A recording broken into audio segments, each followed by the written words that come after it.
काँग्रेसचे स्वर्गीय नेते राजीव सातव यांच्या पत्नी प्रज्ञा सातव यांनी 18 डिसेंबरला भाजपमध्ये प्रवेश केला।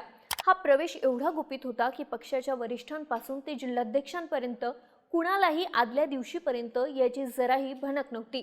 सतेज पाटील तर म्हणाले, मला नाही वाटत प्रज्ञा सातव असं काही करतील, पण प्रज्ञा सातवांनी कशाचीही जाण न ठेवता भाजप प्रवेश केला। विधान परिषदेच्या आमदारकीचा कार्यकाळ 27 जुलै 2030 ला संपणार होता, पण त्याचाही त्यांनी राजीनामा दिला। प्रज्ञा सातव यांनी एवढा तडकाफडकी निर्णय का घेतला? फील्डवर कधीही न काम करणाऱ्या प्रज्ञा सातवांना भाजपने का घेतलं? त्यांच्या पक्षप्रवेशामागे भाजपचा काय फायदा आहे? आमदारकीचा राजीनामा देऊन प्रज्ञा सातव भाजप प्रवेश करायला का तयार झाल्या?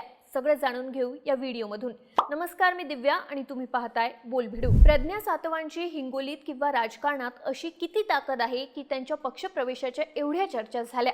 हे समजून घेण्याआधी प्रज्ञा सातव कोण आहेत हे बघू। डॉक्टर प्रज्ञा सातव या दिवंगत काँग्रेस नेते राजीव सातव यांच्या पत्नी आहेत। राजीव सातव हे 2014 ते 2019 च्या दरम्यान हिंगोलीचे खासदार होते।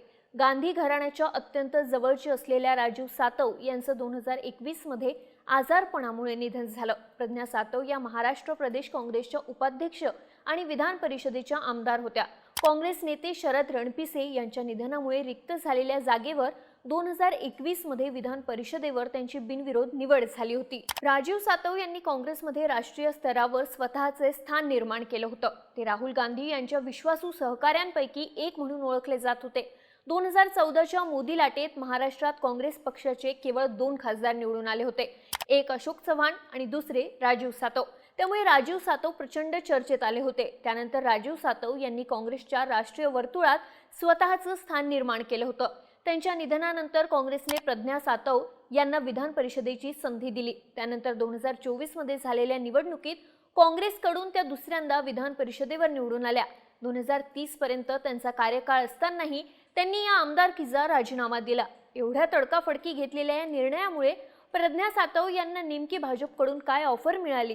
प्रज्ञा सातवांची एवढी किती ताकद आहे की भाजपने त्यांना पक्षात घेतलं? अशा चर्चा रंगू लागल्या। हिंगोलीच्या राजकारणात एकेकाळी मोठं नाव असलेले माजी खासदार दिवंगत राजीव सातव यांना कोविडने हिरावून नेलं आणि त्यानंतर पक्षाला उतरती कळा लागली। 1999 पासून हिंगोलीत राजीव सातव सोडले तर कोणताही ओबीसी चेहरा निवडून आला नव्हता। राजीव सातव यांची कर्तृत्ववान नेता म्हणून ओळख होती। त्यांच्या कामामुळे आणि स्वभावामुळे मराठा आदिवासी समाजाचं प्राबल्य असलेल्या भागातही निवडून येण्यात त्यांना कधीच अडचण आली नाही। राजीव सातव यांनी पंचायत समिती सदस्य, जिल्हा परिषद सदस्य, विधानसभा सदस्य, लोकसभा सदस्य, राज्यसभा सदस्य म्हणून काम केलंय। पक्ष संघटनेतही ते सक्रिय होते। युवक काँग्रेसचे प्रदेशाध्यक्ष आणि राष्ट्रीय अध्यक्ष, अखिल भारतीय काँग्रेसचे सरचिटणीस, गुजरातचे प्रभारी आणि काँग्रेस कार्यसमितीचे सदस्य अशा अनेक जबाबदाऱ्या त्यांनी पार पाडल्या। राजीव सातव यांच्या कामाचा सन्मान म्हणून पक्षाने प्रज्ञा सातव यांना विधान परिषदेवर संधी दिली, परंतु अपेक्षित नेतृत्व, संघटन शक्ती आणि कार्यकर्त्यांची नाळ या तिन्ही बाबतीत त्यांना भक्कम पकड मिळवता आली नाही। सातवांच्या निधनानंतर हिंगोलीत काँग्रेस मजबूत करण्याची जबाबदारी प्रज्ञा सातवांची होती, पण त्यांच्याकडून तसे फारसे प्रयत्न झाले नाहीत असं स्थानिक पत्रकार सांगतात। मग भाजपने प्रज्ञा सातवांना पक्षात का घेतलं ते समजून घेऊ। याचं पहिलं कारण आहे देवेंद्र फडणवीसांचं मिशन पीएम। मोदींनी वयाची 75 पूर्ण केली आहे, त्यामुळे भाजप 2029 ची निवडणूक नव्या चेहऱ्यावर लढवण्याची शक्यता आहे। या रेसमध्ये अमित शहा आघाडीवर असले तरी फडणवीस त्यासाठी शक्य ते सगळे प्रयत्न करतील, हे विसरून चालणार नाही। 2029 ला फडणवीसांचं नाव पुढे आलं तर त्यासाठी सर्वात महत्त्वाचा बॅकअप असेल तो म्हणजे महाराष्ट्रातले खासदार। त्यासाठी फडणवीस आपल्या बळावर जास्तीत जास्त खासदार कसे निवडून आणू शकतील या दृष्टीने युद्ध पातळीवर प्रयत्न सुरू आहेत। त्यामुळे डीएफच्या मिशन पीएमचा भाग म्हणून सातवांची भाजप एंट्री झाली आहे असं बोलले जात आहे। आता भाजप प्रज्ञा सातवांना लोकसभेचं तिकीट का देईल हे समजून घेऊ। याचं पहिलं कारण म्हणजे भाजपची हिंगोलीत फारशी ताकद नाहीये। भाजपला हिंगोलीत नगर परिषदेसाठीही उमेदवार मिळालेला नाही। त्यात प्रज्ञा सातव या राजीव सातव यांच्या पत्नी असल्यामुळे त्यांच्या पाठीमागे सहानुभूती आहेच।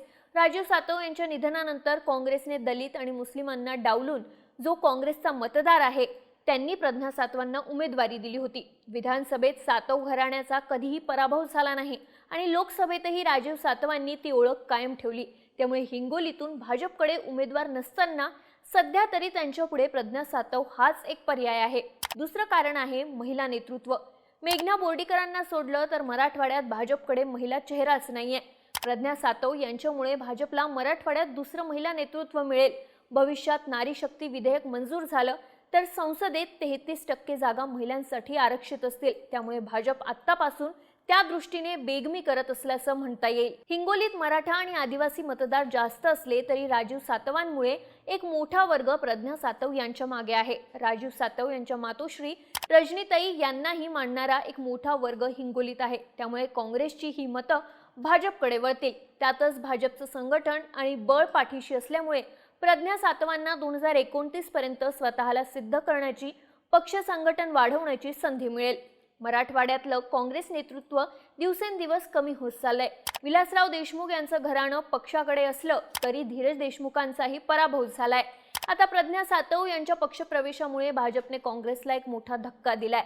सातव आणि गांधी घराण्याचे फार जवळचे संबंध होते. त्यातूनच अशोक चव्हाण आणि सातव यांच्यात मतभेद निर्माण झाले होते असंही सांगितलं जातं. भारत जोडो यात्रेच्या दरम्यान राहुल गांधी यांनी राजू सातव यांच्या समाधीस्थळी मुक्काम केला होता. राहुल गांधींची 5 मिनिटं भेट व्हावी यासाठी अनेक नेते ताटकळत असतात. पण राजू सातव आणि त्यानंतर प्रज्ञा सातव यांची राहुल गांधींनी त्यांच्या घरी जाऊन भेट घेतली होती.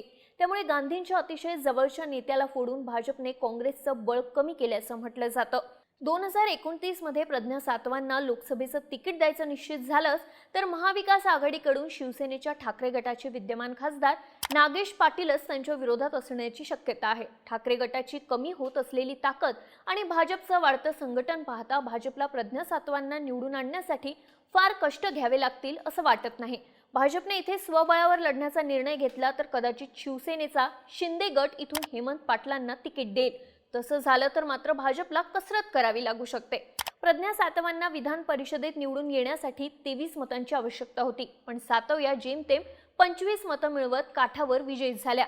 काँग्रेसचं हे बळ बघता त्या पक्षासोबत राहून प्रज्ञा यांचं राजकारण भविष्यात कदाचित उताराला लागलं असतं. आता भाजपच्या ताकदीमुळे त्यांच्या राजकीय करिअरला बळ मिळेल असं बोललं जात आहे. प्रज्ञा सातवांना पक्षात आणून भाजपने आणखी एक डाव खेळलाय. विधानसभेतील विरोधी पक्षनेतेपद शिवसेनेच्या ठाकरे गटाकडे आणि विधान परिषदेतील विरोधी पक्षनेतेपद आपलं संख्याबळ शिवसेनेपेक्षा एकाने अधिक असल्यानं आपल्याला मिळावं असा काँग्रेसचा प्रयत्न होता. आता प्रज्ञा सातव यांच्या राजीनाम्यामुळे काँग्रेसचं विधान परिषदेतील संख्याबळ 8 वरून 7 वर आलंय. त्यामुळे काँग्रेसचं विरोधी पक्षनेते पदाचं स्वप्न भंग होण्याची चिन्ह आहेत. तुम्हाला काय वाटतं? प्रज्ञा सातव यांच्या प्रवेशामुळे भाजपला आणखी काय फायदा होईल? तुमच्या प्रतिक्रिया आम्हाला कमेंट करून सांगा आणि अशाच माहितीपूर्ण व्हिडिओसाठी बोल व्हिडिओला सबस्क्राईब करायला विसरू नका.